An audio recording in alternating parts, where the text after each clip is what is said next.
Hello, Liệu xin chào bạn. Chào mừng bạn đến với kênh móc len của Dương Liệu Handmade. Video này Liệu sẽ hướng dẫn bạn móc một cành hoa lan Nam Phi rất là đẹp. Thì để hoàn thành được cái cành hoa lan Nam Phi này, các bạn sẽ chuẩn bị cho mình những dụng cụ và nguyên liệu như sau. Về len thì mình hướng dẫn cho các bạn đó là len miêu của tông mắt đen loại 50g. Cái mã màu xanh này thì mình sử dụng mã 25. Một cam này là mã 03. Đó, thì hoa lan có rất là nhiều màu, các bạn sẽ sử dụng là từng những tông màu tự do nha. Rồi, cái cỡ sợi 20mm này thì các bạn sẽ chuẩn bị cho mình là kim móc 250mm. Đó, thì mình hướng dẫn là đầu 4/0 nè, tương ứng với kim 250mm. Hoặc các bạn có thể sử dụng là kim nào cũng được, miệng cỡ đầu là 250mm là chúng ta sẽ ra được kích cỡ hoa như vậy nha. Rồi, chuẩn bị thêm cho mình cái kẽm để tạo cành. Và kẽm này có chiều dài là 40cm. Rồi cái kẽm nẹp lá để chúng ta tạo những cái phần bông hoa này nè. Đó, thì kẽm lá và kẽm cành nha. Thì toàn bộ những dụng cụ nguyên liệu len và kim móc đều có bán ở shop, và để cái link ở dưới bài mô tả. Các bạn kích vào link Shopee hoặc Lazada để chọn mua những cái dụng cụ và nguyên liệu vừa hướng dẫn để chúng ta học móc cái cành hoa lan này nha. Cành hoa lan này các bạn muốn đẹp thì các bạn sẽ móc nó nhiều màu và nó kèm với lá, và các bạn cắm vào trong chậu để trưng Tết cũng rất là đẹp. Hoặc là các bạn sẽ bó kèm với bó hoa. Nói chung với các cái loại hoa mà tròn tròn, mình sẽ kèm một hai cành hoa lan này lên nữa, rất là cưng đó các bạn. Rồi các bạn chuẩn bị len để chúng ta vào phần bài học nha. Bắt đầu các bạn lấy sợi len để chúng ta móc phần bông hoa cánh lớn trước nha. Tạo cho mình một nút thắt. Cánh lớn này là mình sẽ móc một cánh. Đầu tiên là tạo lên 1 xích, 2, 3, 4 mũi móc xích. Rồi ngoắt sợi len, đâm kim vào mũi móc xích đầu tiên này. Đây, tại chân đầu tiên này các bạn nha. Móc lên cho mình một mũi móc kép, và chiều cao mũi móc kép bằng với 3 mũi móc xích. Rồi ngoắt sợi len, đâm kim vào tại chân móc này, móc tiếp 2 mũi móc kép vào chung một chân móc nữa, là tổng chúng ta sẽ có 3 mũi kép vào chung một chân móc. Đây, 3 mũi kép vào chung một chân móc và 3 mũi móc xích này tạo thành một mũi kép nữa, là tổng là mình sẽ có 4 mũi kép nha. Rồi bắt đầu lên hàng thứ hai, móc lên 1, 2, 3 mũi móc xích, quay phần len lại. Rồi bắt đầu ngoắt sợi len, móc vào cái chân đầu tiên mà cái chân chúng ta lên 3 mũi móc xích đó. Đây, các bạn sẽ móc vào đây 3 mũi móc kép vào chung một chân móc.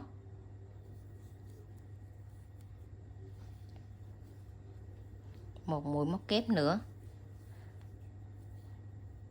Rồi các bạn sẽ lặp lại công thức như vậy cho hai chân tiếp theo, là mỗi chân móc mình sẽ móc 3 mũi kép.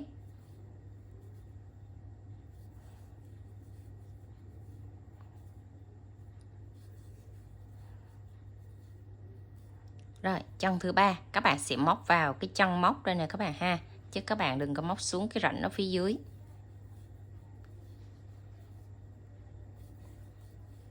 Đó là 3 chân móc mình đều móc 3 mũi kép hết, thì tổng mình sẽ có là 9 mũi kép ở hàng thứ hai nha.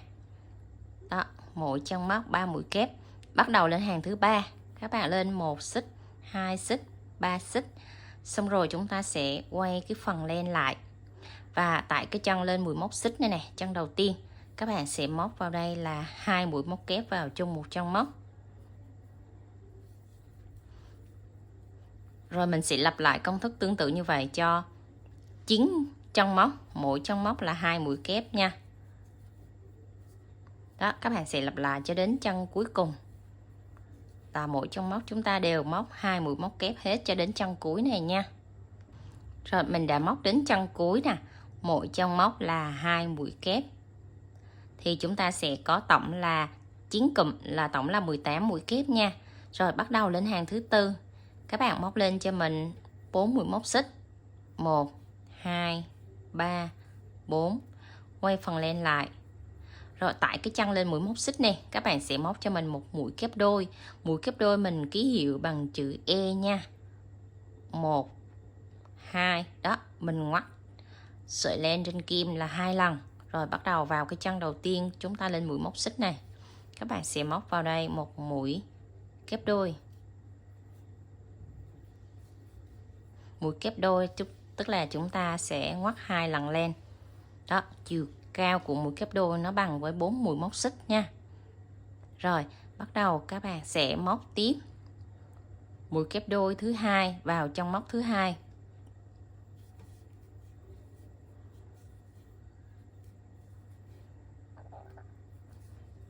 Rồi, tại trong móc thứ hai này các bạn sẽ móc tiếp một mũi kép đôi nữa, là chúng ta sẽ có 2 mũi kép đôi vào chung một trong móc.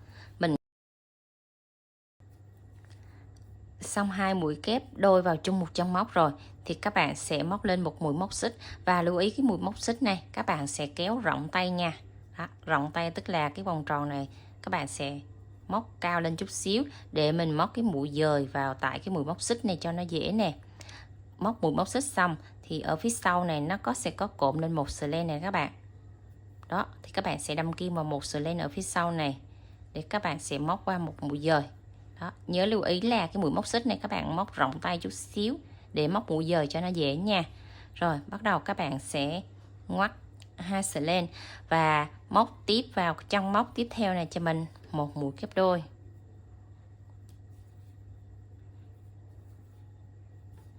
Rồi, chân tiếp theo các bạn móc một mũi kép đôi nữa, là 2 mũi kép đôi liên tiếp ở 2 chân móc nha. Rồi, xong 2 mũi kép đôi rồi các bạn sẽ móc 1 2 3 4 mũi móc xích.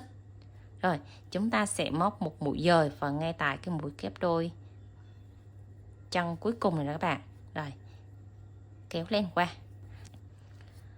Xong cánh hoa thứ nhất, bắt đầu để sang cánh hoa thứ hai thì các bạn sẽ móc qua cho mình một mũi dời ở chân tiếp theo này. Rồi, dời một chân móc qua. Rồi bắt đầu tiếp tục tới cánh thứ hai, các bạn sẽ móc lên 4 mũi móc xích. Và lặp lại tương tự công thức giống như cánh thứ nhất. Tức là cái chân đầu tiên mà chúng ta lên mũi móc xích này, các bạn sẽ móc vào đây một mũi kép đôi. Rồi đến chân thứ hai, các bạn sẽ móc 2 mũi kép đôi vào chung một chân móc.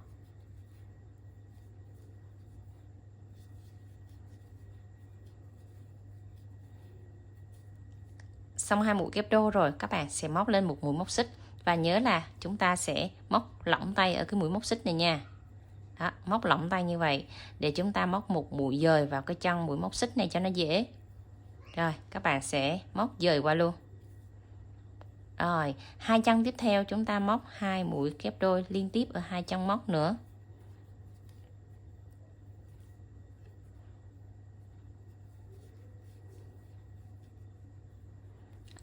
Cánh thứ hai chúng ta cũng móc mũi kép đôi hết toàn bộ.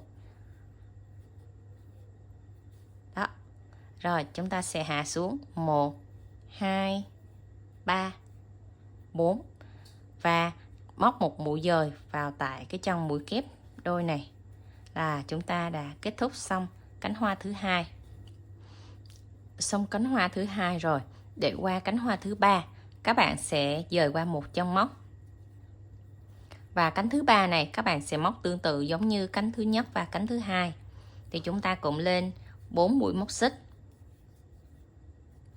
Và ở chân đầu tiên các bạn sẽ móc một mũi kép đôi. Đó, các bạn cũng móc tương tự giống như hai cái cánh còn lại, hai cái cánh vừa rồi mình vừa móc đó nha. Chân thứ hai chúng ta sẽ móc tiếp 2 mũi kép đôi vào chung một chân móc. Xong rồi kéo cao lên để chúng ta móc một mũi móc xích và móc một mũi dời vào ngay tại cái đỉnh này. Rồi 2 chân tiếp theo các bạn sẽ móc 2 mũi kép đôi ở 2 chân móc liên tiếp.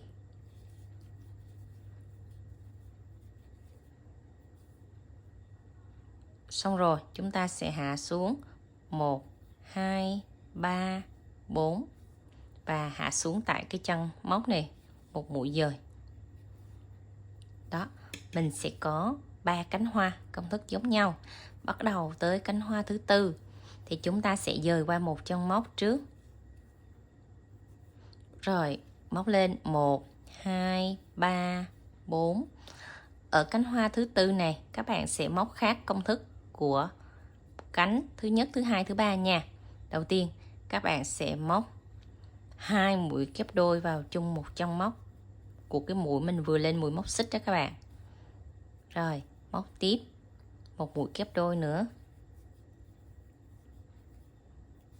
Xong 2 mũi kép đôi này, các bạn cũng móc lên một mũi móc xích và mình móc một mũi dời vào tại chân móc này để tạo độ nhọn của cánh hoa.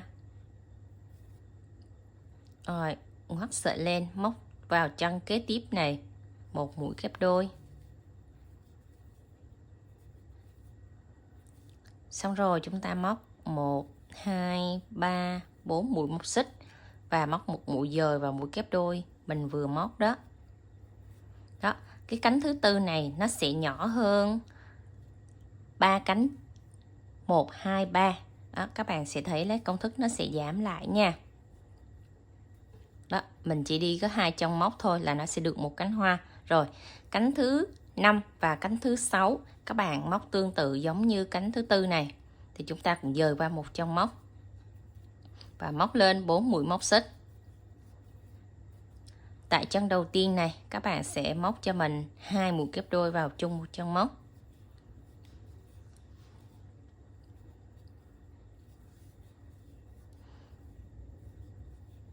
Rồi xong chúng ta cũng lên một mũi móc xích và móc một mũi dời để tạo độ nhọn cho cánh hoa. Chân tiếp theo các bạn sẽ móc một mũi kép đôi và kết thúc cánh hoa chúng ta cũng móc 4 mũi móc xích và hạ xuống tại cái chân mà móc mũi kép đôi đó các bạn, móc một mũi dời qua. Rồi, mình đã xong cánh hoa thứ 5. Đến cánh hoa thứ 6 thì các bạn cũng móc một mũi dời qua nha. Rồi, bắt đầu mình móc cánh cuối cùng. Cánh thứ 6 này thì công thức móc tương tự giống như cánh thứ tư và cánh thứ 5 nha. Đó, trên một cái cánh hoa lớn thì các bạn sẽ chia ra cho mình là nó sẽ có 3 cánh lớn và 3 cánh nhỏ nữa. Để khi chúng ta cuốn cái cánh hoa lại á, thì cái tầng lớn nó sẽ nằm bên trong và tầng nhỏ nó sẽ nằm bên ngoài. Rồi, tiếp tục tới chân tiếp theo, các bạn sẽ móc một mũi kép đôi. Xong rồi, hạ xuống 1, 2, 3, 4 mũi móc xích và móc một mũi dời vào chân móc cuối cùng này. Xong rồi các bạn sẽ móc lên một mũi móc xích nữa, siết chặt và cắt len. Phải móc một mũi móc xích ở vị trí này các bạn nha, để nó khỏi bị tuột lên. Siết chặt và dùng kim khâu len là chúng ta sẽ giấu cái đoạn chỉ thừa này vào bên trong cánh hoa luôn. Đó, cánh hoa của chúng ta nó sẽ có một cái bông hoa này, nó sẽ có 6 cánh. Và nó sẽ có là 3 cánh lớn và 3 cánh nhỏ. Rồi, các bạn sẽ giấu nó đi vào trong cái mũi móc này, đi xuống phía dưới. Miễn sao mà nó đừng có lộ cái sợi len thừa ra là được các bạn nha. Đó, các bạn sẽ giấu theo chiều dọc hay chiều ngang gì cũng được.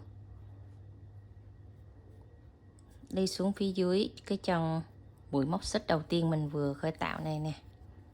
Đó, xong rồi thì các bạn sẽ cắt 2 cái sợi len này, cắt ngắn chừa lại một chút xíu cho mình, đừng có ngắn quá. Đây, ngắn cỡ như này nha. Rồi lát nữa mình sẽ hướng dẫn các bạn là cuốn cái cánh hoa. Đây, cánh hoa lớn và cánh hoa nhỏ nè. Đó, mình sẽ cái bên mặt đây là bên phải nha, đây là bên trái. Thì khi cuốn á, mình sẽ cuốn cái bên trái này vô trước nè. Đó, để 3 cái cánh hoa nhỏ nó sẽ nằm bên trong, 3 cánh hoa lớn nó sẽ nằm bên ngoài, nó tạo thành một cái búp hoa lan. Đó, như vậy đó các bạn. Rồi, một cành hoa lan của chúng ta nó sẽ có một cánh hoa lớn như này nha. Rồi, bắt đầu móc tới 3 cánh hoa nhỏ tiếp theo. Thì 3 cánh hoa nhỏ này, công thức móc hàng thứ 1, hàng thứ 2, hàng thứ 3 thì tương tự giống như cánh hoa lớn. Đó, cũng tạo lên 4 mũi móc xích, 3 mũi móc kép. Hàng thứ 2 là 3 mũi kép vào chung một chân móc. Hàng thứ 3 là mỗi chân móc 2 mũi kép, là chúng ta sẽ có tổng là 9 chân móc là 18 mũi kép, tương tự giống như cánh hoa lớn nha. Đó. Hàng thứ nhất, thứ hai, thứ ba là nó sẽ bằng nhau. Đó, các bạn sẽ móc tới hàng thứ ba này rồi, bắt đầu lên hàng thứ tư. Mình sẽ chia công thức để cho cái cánh hoa lan này nó sẽ nhỏ hơn lại chút xíu so với cái cánh đầu tiên nha. Bắt đầu các bạn cũng móc lên 1 xích, 2 xích, quay phần len lại. Tại chân móc đầu tiên này các bạn sẽ móc một mũi kép. Đó, cái cánh hoa nhỏ này mình điều chỉnh toàn bộ công thức của móc mũi kép đôi trở thành mũi kép đơn. Đó, chân đầu tiên móc một mũi kép, rồi chân thứ hai chúng ta sẽ móc 2 mũi kép vào chung một chân móc. Đó, mình sẽ đổi sang công thức móc mũi kép đơn hết để cho cái cánh hoa nó nhỏ lại đó các bạn. Bắt đầu chúng ta cũng lên một mũi móc xích, và mũi móc xích này chúng ta cũng kéo giãn tay ra nè, để mình móc một mũi dời vào trong móc đầu tiên này cho nó dễ. Đó, các bạn sẽ thấy nó dễ kéo qua ha. Rồi, hai chân tiếp theo các bạn sẽ móc cho mình là 2 mũi móc kép ở hai chân móc.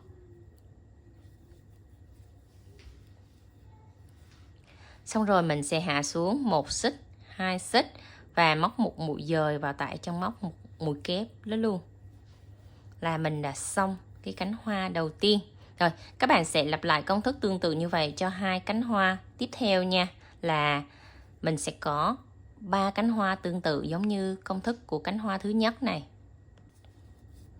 Xong 3 cánh hoa nó cùng chung công thức với nhau rồi thì mình còn lại các trong mũi này các bạn sẽ chia ra cái cánh hoa nhỏ. Ở đây 3 cánh nhỏ cũng tương tự công thức giống như cái bông hoa lớn mình vừa hướng dẫn lúc nãy, nó chỉ là khác là đổi cái mũi kép đôi nó chuyển sang thành mũi kép đơn thôi, để cho cái cánh nó ngắn lại chút xíu thôi.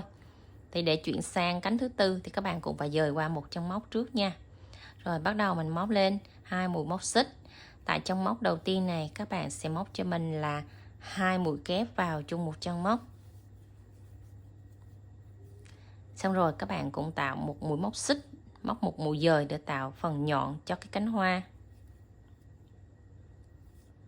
Bắt đầu tới chân thứ hai các bạn móc một mũi kép. Xong rồi các bạn hạ xuống 2 mũi móc xích và móc một mũi dời tại cái chân móc mũi kép đó luôn. Là mình đã được một cái cánh hoa nhỏ cho cái cánh thứ tư nha. Rồi cánh thứ 5 và cánh thứ 6 các bạn sẽ lặp lại công thức giống như cánh thứ tư, là chúng ta cũng dời một chân móc qua và lên 2 mũi móc xích. Chân đầu tiên móc 2 mũi kép vào chung một chân móc. Xong rồi các bạn lên một mũi móc xích nè và tạo độ nhọn cho cánh hoa. Chân tiếp theo các bạn móc một mũi kép và hạ xuống 2 mũi móc xích, móc một mũi dời vào tại chân móc của mũi kép đó. Rồi dời qua một chân móc để mình móc tới cánh hoa thứ 6 nha. Rồi cánh thứ 6 này móc tương tự như cánh thứ tư và cánh thứ 5. Rồi chúng ta móc một mũi móc xích, móc một mũi dời vào cái mũi móc xích này. Rồi ngoắt sợi len, móc vào chân cuối cùng này một mũi kép.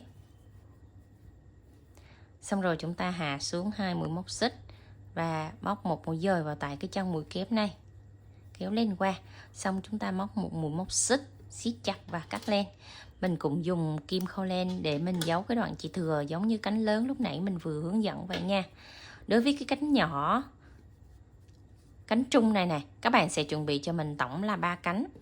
Đây, cái cánh hoa của mình, cái cánh đầu tiên mình hướng dẫn là nằm cái cánh dưới cùng. Cái cánh thứ hai mình đang hướng dẫn là nằm cánh thứ hai này. Thì cái cánh thứ hai này các bạn sẽ móc cho mình tổng là 3 cánh nha. 1, 2, 3. 3 cánh này nó cùng chung công thức mình vừa hướng dẫn.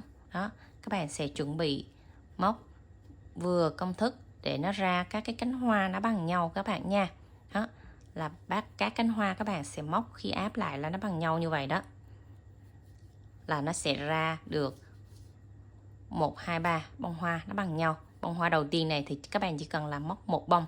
Rồi còn lại một cái bông hoa nhỏ trên cùng và một cái nụ này thì chúng ta sẽ móc tiếp tục nha. Rồi mình móc cái cánh hoa trên cùng này các bạn. Cánh hoa nhỏ trên cùng này thì các bạn sẽ chuẩn bị công thức tương tự giống như hai cái cánh hoa lớn ở dưới. Đó là cái hàng thứ nhất và hàng thứ hai các bạn móc tương tự như vậy nha. Các bạn cũng tạo lên 4 mũi móc xích. Rồi các bạn sẽ móc 3 mũi kép vào chung một chân móc. Hàng thứ hai chúng ta có 3 chân thì mỗi chân các bạn sẽ móc 3 mũi kép là chúng ta sẽ có 9 chân móc nha. Rồi 9 chân móc này các bạn sẽ tạo ra cho mình 3 cánh hoa nhỏ. Là chúng ta chỉ móc hàng thứ nhất và hàng thứ hai là nó giống như hai cánh hoa lớn thôi nha. Đó, hàng nhất và hàng hai. Còn bắt đầu hàng thứ ba này thì các bạn không móc giống như vậy mà chúng ta sẽ chia ra cái cánh hoa nhỏ nha. Thì đầu tiên các bạn lên cho mình 1 xích, 2 xích, quay phần len lại. Tại trong móc chúng ta lên xích đó, các bạn móc vào đây 1 mũi kép. Rồi đến chân thứ hai móc 1 mũi kép. Xong rồi các bạn móc lên 1 mũi móc xích để chúng ta tạo cái phần nhọn cho cánh hoa và móc vào tại cái mũi móc xích đó, cũng móc 1 mũi dời luôn các bạn nha. Và lưu ý là các bạn phải móc lỏng tay để khi mình móc cái mũi dời này cho nó dễ nè. Rồi ngoắt sờ lên, móc tiếp vào tới cái chân thứ ba này 1 mũi kép. Xong rồi các bạn móc 1 xích, 2 xích, móc 1 mũi dời vào ngay cái mũi kép thứ ba này. Đó là mình đã xong cái cánh hoa đầu tiên. Rồi lặp lại công thức cho hai cánh hoa còn lại tương tự như vậy. Và mình sẽ dời qua trong móc để mình móc tiếp tới cánh thứ hai nha. Luôn luôn các bạn phải dời trong móc mình mới móc tiếp tới cánh tiếp theo được. Rồi móc lên 2 mũi móc xích. Tại chân đầu tiên này móc 1 mũi kép. Chân thứ hai móc 1 mũi kép.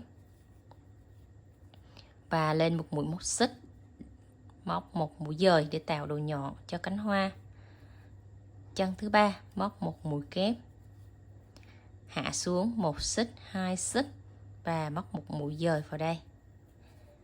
Rồi mình xong cánh thứ hai, tiếp tục tới cánh thứ ba. Các bạn cũng dời qua chân móc và móc tương tự như vậy nha. Rồi, cánh này thì các bạn móc nhanh nè, công thức giống như cánh thứ nhất và cánh thứ hai rồi. Xong rồi các bạn cũng tạo độ nhọn cho cánh hoa. Để mình lên tiếp 1 mũi kép nữa là chúng ta hoàn thành xong cái cánh hoa nha. Rồi các bạn móc 2 mũi móc xích, móc 1 mũi dời vào chân cuối cùng này. Siết chặt lại và móc 1 mũi móc xích nữa là chúng ta đã hoàn thành xong cái cánh hoa nhỏ nha. Các bạn cũng dùng kim khâu len để giấu cái đoạn chỉ thừa vào bên trong cái sợi len này nha. Đó, cánh hoa nhỏ này chúng ta cuốn lại là nó tạo thành một cái bông hoa nhỏ xíu đó các bạn. Đó là nó sẽ thành cái bông hoa ở trên cùng này đó các bạn nha. Đó.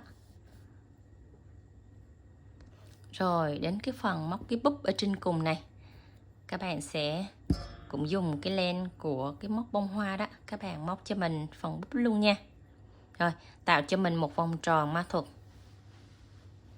Móc lên 1 mũi móc xích và móc vào trong cái vòng tròn này 5 mũi đơn. 3 4 5. Rồi siết cái sợi len ngắn này chặt lại và móc 1 mũi dời vào ngay cái chân móc đầu tiên của mũi đơn này nè các bạn. Kéo lên qua. Rồi siết chặt cái sợi len ngắn này cho chặt lại để cái vòng tròn này nó khép kín nha. Bắt đầu lên hàng thứ hai, móc lên cho mình 1 mũi móc xích và tại cái chân đầu tiên này các bạn sẽ móc 1 mũi đơn. Chân thứ hai 1 mũi đơn. Rồi móc đều mũi trong móc 1 mũi đơn cho mình nha.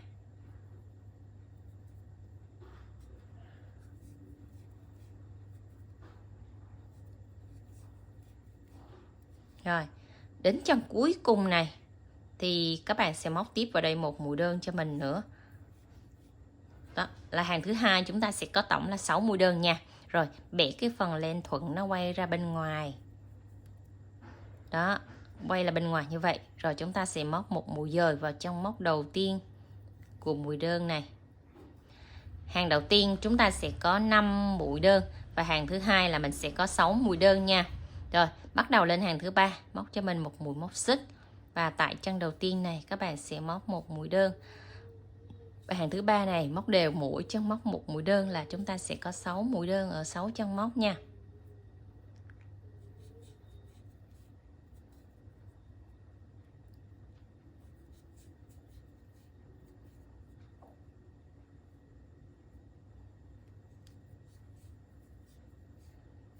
Rồi, mình kết hàng lại bằng một mũi dời vào trong móc đầu tiên của mũi đơn này. Siết chặt lại, đó là các bạn sẽ thấy cái nụ nó bé bé rồi nha. Rồi, bắt đầu tiếp theo lên hàng thứ tư. Các bạn cũng móc tiếp cho mình là 6 mũi đơn ở 6 chân móc nha. Hàng thứ ba và hàng thứ tư mình sẽ có cùng chung công thức là 6 mũi đơn hết, không có tăng mũi nữa.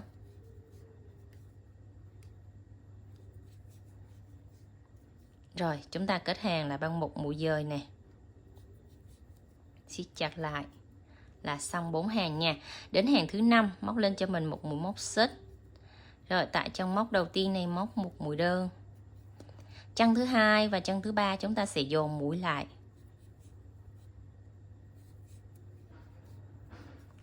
Rồi, đến chân thứ tư mình móc một mũi đơn. Chân thứ 5 và chân thứ 6 các bạn sẽ dồn mũi lại. Hàng thứ 5 này mình sẽ dồn 2 lần mũi, tức là mũi giảm đó các bạn, mình ký hiệu là chữ A đó. Là chúng ta sẽ có tổng là 4 chân móc thôi nha. 4 chân móc ở hàng thứ 5 này thôi. Rồi, các bạn sẽ giảm mũi ở chân cuối cùng lại. Xong rồi, mình cũng móc một mũi dời vào chân móc của mũi đơn đầu tiên này nè. Kéo lên qua để chúng ta kết thúc là chúng ta đã xong một cái phần búp nha. Rồi, mình cũng cắt lên và đẩy cái sợi len thừa này xuống phía dưới nè, là các bạn đã tạo xong một cái búp mini rồi các bạn. Chuẩn bị sợi len màu xanh để chúng ta móc phần cuốn hoa nha. Và cái cuốn hoa này các bạn sẽ sử dụng đều cho cả nụ này, hoa lớn, hoa nhỏ và hoa đại này, toàn bộ để sử dụng một cái phần cuốn hoa này hết nha. Rồi, tạo cho mình một vòng tròn ma thuật. Móc lên một xích, 2 xích. Tại cái vòng tròn ma thuật này các bạn sẽ móc đây 2 mũi kép, 1 kép, 2 kép. Xong rồi các bạn sẽ móc 1 xích, 2 xích, 3 xích, móc vào trong vòng tròn ma thuật này một mũi dời. Bắt đầu lên tới 1 xích, 2 xích. Mình sẽ móc đối xứng lại với cái phần này. Tức là các bạn sẽ móc tiếp vào đây 2 mũi kép. Xong rồi các bạn sẽ hạ xuống 1, 2, 3. Rồi, móc vào trong vòng tròn ma thuật này một mũi dời. Các bạn theo không kịp thì nhớ theo dõi công thức ở trên màn hình nha. Xong rồi các bạn sẽ cắt phần len đi nè. Siết, đẩy sợi len ra. Và tại cái vòng tròn ma thuật này các bạn sẽ ngoắt cái sợi len mình vừa cắt đó, nó xuống phía dưới vòng tròn ma thuật này. Rồi mình siết cái sợi len ngắn này lại, chặt lại. Đó là mình đã tạo được một cái phần cuốn hoa. Đó. Lên 2 xích, 2 mũi kép, hạ xuống 3 xích, lên 2 xích, 2 kép, hạ xuống 3 xích. Nó tương tự như cái nơ đó các bạn. Đó, bẻ lên là tạo thành một cái cuốn hoa. Rồi thì một cành hoa lan các bạn sẽ móc cho mình tổng là 2, 4, 6 cái cuốn hoa như vậy nha. Đó, tất cả đều dùng chung là một công thức cho một cái cuốn hoa hết. Rồi bắt đầu chúng ta móc chiếc lá. Các bạn sẽ tạo cho mình một nút thắt, siết chặt lại và móc lên 30 mũi móc xích. 1, 2, 3, 4, 5, 6. Các bạn móc đến 30 mũi móc xích nha. Xong 30 mũi móc xích rồi thì các bạn sẽ chuẩn bị cho mình một cái đoạn kẽm có chiều dài có tầm 20 cm. Chúng ta sẽ nẹp đi vào trong cái chiếc lá này để tạo cái độ cứng cho chiếc lá nha. Rồi bỏ trong móc đầu tiên, móc vào chân thứ hai này cho mình một mũi đơn, kẹp cái sợi kẽm này vào trong cái mũi móc nha. Rồi bẻ cong cái đoạn kẽm này lên nè. Đó, để trong quá trình móc nó khỏi bị tuột. Rồi các bạn sẽ móc tiếp theo cho mình 2 chân móc tiếp theo nữa, mỗi chân móc là một mũi đơn. Rồi chân tiếp theo một mũi đơn nữa, là mình sẽ móc tổng liên tiếp là 4 mũi đơn ở 4 chân móc nha. 4 đơn. Đây, mình có 4 đơn ở 4 chân móc rồi. Rồi tới chân tiếp theo này là chân thứ 6 đó các bạn. Bỏ một chân đầu tiên, rồi 4 mũi đơn là chân thứ 5. Đến chân thứ 6 này các bạn sẽ móc cho mình mũi nửa kép. Rồi, chân thứ 7 mũi nửa kép. Rồi, các bạn sẽ móc tiếp theo cho mình là 21 mũi nửa kép ở 21 chân móc nha. Ở đây mình đang có 2 mũi nửa kép rồi. Các bạn móc tiếp 19 mũi nửa kép cho mình nữa nha. Xong 21 mũi nửa kép rồi thì còn lại ở đây là 4 chân móc. 4 chân móc này các bạn sẽ hạ xuống cho mình. Chân đầu tiên là mũi đơn. Rồi, hai chân tiếp theo là 2 mũi đơn nữa. Là mình sẽ có 3 mũi đơn ở 3 chân móc nha. Rồi, ở chân cuối cùng này các bạn sẽ móc 3 mũi đơn vào chung một chân móc. Để nó bò cái cuốn cái đầu lá lại đó các bạn. Xong rồi mình sẽ bẻ cái đoạn kẽm cho nó có cái chiều dài nó song song với chiếc lá để chúng ta móc cái phần mép trái này. Thì mép trái các bạn móc tương tự công thức như mép phải, chỉ là đối xứng qua. Tức là chân đầu tiên các bạn sẽ móc một mũi đơn.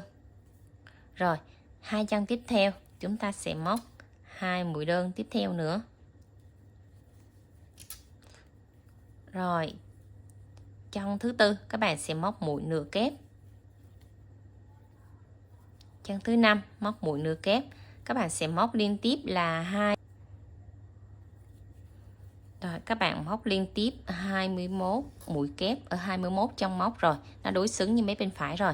Còn lại 4 chân cuối này thì các bạn sẽ móc 4 mũi đơn cho nó đối xứng như mấy bên phải vậy đó.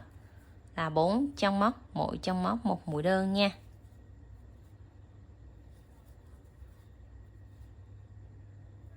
Rồi, chân cuối cùng này các bạn nhớ là phải móc một mũi đơn, đừng bỏ sót nha. Rồi, móc một mũi dời vào ngay chân móc đầu tiên của mũi đơn bên mép phải này. Kéo lên qua. Để chúng ta kết thúc chiếc lá. Và xong rồi các bạn sẽ vòng cái sợi len này qua cái đoạn kẽm này, vòng sợi len qua đoạn kẽm này và móc cho mình một mũi dời nữa, siết chặt và cắt len nha. Rồi, các bạn điều chỉnh len và cái đoạn kẽm mình sao cho nó vừa nó bằng rồi mình hãy cắt len nha. Nhớ là uốn nắn chiếc lá này cho bằng cái đoạn này cho nhọn nè, cho nó bằng rồi xong rồi chúng ta mới dùng cái sợi len này quấn cho cái đoạn kẽm nó nhỏ lại rồi cho sợi len vào đây. Rồi, bẻ cái đoạn kẽm xoắn nó lại cho nó khỏi bung cái sợi len của mình ra nha. Đó là mình đã xong một chiếc lá của hoa lan, nó dài dài mà nó nhỏ nhỏ vậy đó các bạn. Xong rồi các bạn sẽ cắt cho mình một đoạn kẽm có chiều dài là 20 cm để mình hướng dẫn các bạn cách quấn tạo hình cho cái bông hoa nha. Xỏ cái đoạn kẽm vào chính giữa của cái phần cuốn hoa này nè. Rồi, mình bẻ đôi lại. Rồi, bắt đầu mình sẽ úp cái phần len thuận này, úp xuống phía dưới và cái phần mà len ngược nè, các bạn sẽ úp nó vào đây. Và chúng ta sẽ bắt đầu dán trang trí cánh hoa nha. Cho một ít keo vào ở tầng giữa của cánh hoa này các bạn. Rồi các bạn sẽ cuốn cái cánh nhỏ trước nha. Mình bắt đầu cuốn từ cánh nhỏ nó ở bên trong trước. Đó, khi cuốn úp lại thì cái phần len thuận nó sẽ quay ra bên ngoài. Và cái cánh nhỏ nó sẽ nằm ở phía bên trong. Đó, mình sẽ cuốn xoay đều lại thì ba cái cánh lớn nó sẽ úp vô ba cái cánh nhỏ và cho một ít keo vào cái cánh cuối cùng. Nó sẽ áp vào cái cánh đầu tiên này.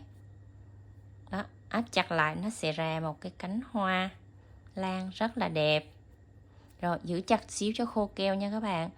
Rồi, chúng ta sẽ cho cái đoạn kẽm này vào trong cái phần đài hoa. Cho luôn 2 đoạn kẽm vào phần đài hoa. Siết chặt. Đẩy nó xuống dưới. Rồi, tại vị trí này các bạn sẽ cắt cái phần len của cái phần đài hoa này. Các bạn cắt ngắn đi nha. Chừa lại một chút xíu như vậy thôi. Để khi mà mình quấn vào trong cái cành đó cho nó gọn, nó không có rối nha. Đó, cắt ngắn như vậy các bạn nha. Rồi chúng ta sẽ cho một ít keo nến vào trong cái phần đài này nè các bạn. Rồi, mình sẽ đẩy cái phần hoa và phần đài nó sát lại với nhau. Sát chặt lại với nhau để cho nó dính vào trong cái phần đài hoa. Đó, siết chặt và giữ chút xíu cho nó khô keo các bạn ha. Đoạn nào còn hở hở thì các bạn sẽ cho một ít keo vào nữa để vuốt cho cái phần đài nó sẽ bo lên cái phần bông này các bạn, bo sát lên phần bông nha. Đó, bo sát lên như vậy. Rồi chúng ta sẽ dùng cái sợi len màu xanh này để mình quấn tạo hình luôn. Rồi để cái sợi len màu xanh này sát vào, cho nó dài xuống đây chút xíu nè các bạn nha. Rồi một tay các bạn sẽ giữ sợi len và một tay các bạn sẽ quấn tại cái vị trí này. Các bạn sẽ siết chặt, quấn chặt cho mình 2 vòng cho nó chặt trước và nó đừng có lộ cái phần kẽm ra nha. Đó, các bạn sẽ thấy nè, cái phần kẽm này các bạn sẽ siết chặt lại 2 vòng như vậy là nó sẽ không lộ. Rồi các bạn sẽ quấn xuống cho mình dài hết cái đoạn kẽm này luôn, là khoảng có chiều dài cỡ tầm là 6 cm nha các bạn. Đó, các bạn sẽ quấn hết như vậy, hết đoạn kẽm này cho mình luôn. Tới cái đoạn dưới này các bạn sẽ quấn nhanh như vậy cho nó nhanh nè. Đó, một tay các bạn cầm xoay như vậy rất là nhanh. Rồi tới đoạn cuối này tách cái kẽm ra, các bạn sẽ cho cái sợi len vô giữa hai cái kẽm này, rồi mình bẻ cái kẽm lại, xoắn nó lại. Đó, là cái sợi len nó nằm trong giữa cái đoạn kẽm này, nó không có bị bung ra nữa. Đó, các bạn cắt lên. Thế là mình đã quấn xong một cái bông hoa nha. Đối với cái size lớn và size trung thì các bạn sẽ quấn tương tự như vậy nha. Đó, cùng chung một công thức hết. Các bạn sẽ quấn tiếp theo như vậy cho mình là một bông hoa lớn và 3 bông hoa nhỏ. Các bạn cũng quấn chung công thức như vậy cho mình nha. Rồi các bạn cũng cắt cho mình một đoạn kẽm có chiều dài là 20 cm như vậy nha. Rồi ở cái phần búp này các bạn sẽ đút cái sợi len nó vô giữa cái phần búp này, đút cái kẽm, sorry các bạn, đút cái kẽm vô giữa đây. Rồi các bạn sẽ cho cái đài vào. Đó, cũng cho cái kẽm vào giữa cái phần đài như vậy nha, đẩy nó xuống. Rồi tại vị trí của đài và búp này các bạn cũng dùng keo nến để chúng ta cho nó cố định xuống, kéo chặt cái phần nụ xuống đó các bạn nha, thiệt chặt xuống để cho cái phần keo này nó áp sát vào trong phần nụ nè. Còn cái đoạn nào mà nó còn hở hở ra thì các bạn chích cho một ít keo vào đó để các bạn sẽ áp cái phần đài, gọi là cái cuốn hoa đó, các bạn áp sát nó vào trong cái phần nụ nè, cho nó dính chắc vào trong nụ luôn nha. Rồi, giữ chặt chút xíu cho khô keo. Rồi cái đoạn sợi len thừa này các bạn sẽ cắt đi cho mình ngắn ngắn thôi, rồi để mình quấn cho nó khỏi bị rối nha. Toàn bộ sợi len là các bạn được cắt gọn hết. Rồi mình cũng đưa len vào và mình quấn tương tự giống như cái phần bông hoa lớn với các bạn. Đó, các bạn cũng cho một sợi len nằm sát vào đây, rồi dùng tay quấn chặt tại cái vị trí này 2 vòng. Rồi sau đó các bạn mới quấn xuống phía dưới nha. Đó, mình sẽ quấn nhanh tương tự giống như cái phần hoa mình vừa quấn đó các bạn, cũng quấn tương tự như vậy và chốt len y chang vậy luôn nha. Đó, cái phần nụ thì một bông hoa các bạn sẽ cho nó khoảng tầm 1 đến 2 nụ. Đó, một cái cành hoa thì nó phải có nụ với có lá, và bông lớn bông nhỏ như vậy nó mới đẹp các bạn nha. Đó, tại vị trí cái bông hoa, cái búp này thì các bạn cũng quấn tương tự như vậy và tách cái kẽm ra, cho cái sợi len vào giữa hai cái kẽm, rồi chúng ta cũng siết kẽm lại và cắt len. Như vậy là xong nha.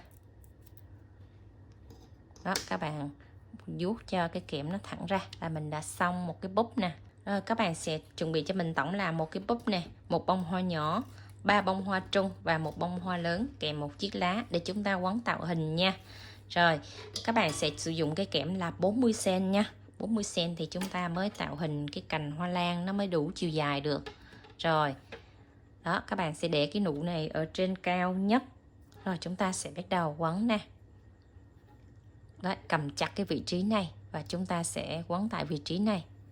Đó, quấn chặt cho mình khoảng tầm 3 vòng. Nếu các bạn nào muốn chắc á, thì các bạn sẽ chích một ít keo vào trong cái thân kẽm với cái phần nụ này trước để cho nó chắc ăn. Còn không thì các bạn sẽ quấn chặt giống như mình này nè, quấn chặt cỡ tầm là 4 đến 5 vòng trước ha, cho cái phần nụ này nó chắc trước nè. Rồi các bạn quấn cách cỡ tầm là 3 cm, rồi bắt đầu mình đưa tới cái bông hoa nhỏ đầu tiên vào. Đó, cứ cách 3 cm các bạn lại đưa một cái bông hoa vào nha. Nó sẽ mọc theo từng tầng và nó mọc cùng chiều. Đây, bông hoa nhỏ đầu tiên. Đó, các bạn sẽ cắt ra như vậy. Rồi các bạn sẽ bẻ cho nó nằm cùng chiều như vậy nha. Rồi tại vị trí tiếp xúc này, các bạn sẽ quấn cho mình chặt khoảng tầm là 2 đến 3 vòng để cái thân kẽm này nó chắc, nó không có bị bung giữa cái thân kẽm và cái cành hoa nha. Rồi các bạn quấn tiếp cho mình cỡ tầm là 3 cm nữa. Rồi mình đưa tiếp tục vị trí là 3 cái bông hoa trung vào nha. Còn cái bông hoa lớn nhất là các bạn sẽ cho nó ở dưới cùng. Đó, các bạn thấy nó cách cỡ 3 cm rồi. Thì mình đưa tiếp một cái bông hoa trung vào. Và cũng cách là 3 cm như vậy và cái phần cuốn hoa này thì các bạn sẽ canh cho nó có cao độ cỡ tầm là 4 cm nha. Từ thân kẽm ra tới cái phần cuốn hoa này. Đó, các bạn canh như vậy là được nha. Rồi các bạn sẽ quấn tiếp cho mình thêm các cái bông hoa còn lại nữa vào thân kẽm cũng tương tự như vậy cho mình nha. Đó, cách 3 cm và cái cuốn hoa cũng tầm là 3 đến 4 cm nha. Rồi các bạn quấn xong đủ một búp và 5 bông rồi, nó sẽ có chiều dài và nó phân bổ như vậy nha, nó cùng một chiều. Rồi các bạn sẽ ráp chiếc lá vào. Chiếc lá cách chiếc cái bông cuối cùng là 1 cm và chiếc lá nó sẽ nằm song song bo sát vào trong cái phần bông hoa. Đó, ví dụ như bông hoa nó nằm bên này thì chiếc lá nó sẽ nằm ngược lại như vậy các bạn nha. Đó, nó sẽ áp sát vào trong cái thân kẽm. Rồi tại vị trí cái chiếc lá này thì các bạn sẽ quấn chặt cho mình là 3 vòng để cái phần mà tiếp xúc này nó không có bị tuột nha. Đó, các bạn lưu ý là khi mình mà đưa một cái chiếc lá hay một cái nụ vào trong cái phần thân kẽm đây, các bạn sẽ quấn chặt lại cho mình như vậy. Rồi các bạn sẽ quấn từ đây cho đến cuối thân kẽm như vậy luôn nha. Rồi quấn xong đến đoạn cuối cùng rồi, các bạn sẽ cho một ít keo nến nó vào tại cái vị trí cuối cùng này nè, để mình cho cái sợi len này nó không bị bung khỏi cái thân kẽm nha. Xong rồi các bạn sẽ cắt và vuốt cho cái sợi len này nó bo sát vào trong kẽm, nó khỏi bị bung ra. Đó là mình đã quấn xong cái cành lan đó các bạn. Rồi các bạn sẽ điều chỉnh cái cành lan của mình nó có cái độ cong tự nhiên, là tùy theo ý thích của các bạn nè. Các bạn sẽ bẻ cái thân kẽm này nó cong ra như vậy nè, là cho cái tạo cái độ cong của cái cành lan của mình nó như cái cành hoa thật đó các bạn. Rồi lá này các bạn cũng điều chỉnh theo ý thích của mình luôn nha. Đó, mình đã hướng dẫn cho các bạn móc xong cái cành hoa lan Nam Phi rất là đẹp các bạn ha. Nếu các bạn thấy video này hay, nhớ cho Liệu xin một like với nha, và để lại bình luận bên dưới. Nếu có đoạn nào các bạn thắc mắc, các bạn chưa hiểu rõ đó, Liệu sẽ hướng dẫn để cho các bạn hoàn thành cái cành hoa lan cưng cưng này nha. Rồi bye bye các bạn, hẹn gặp lại các bạn ở những video sau nha. See you.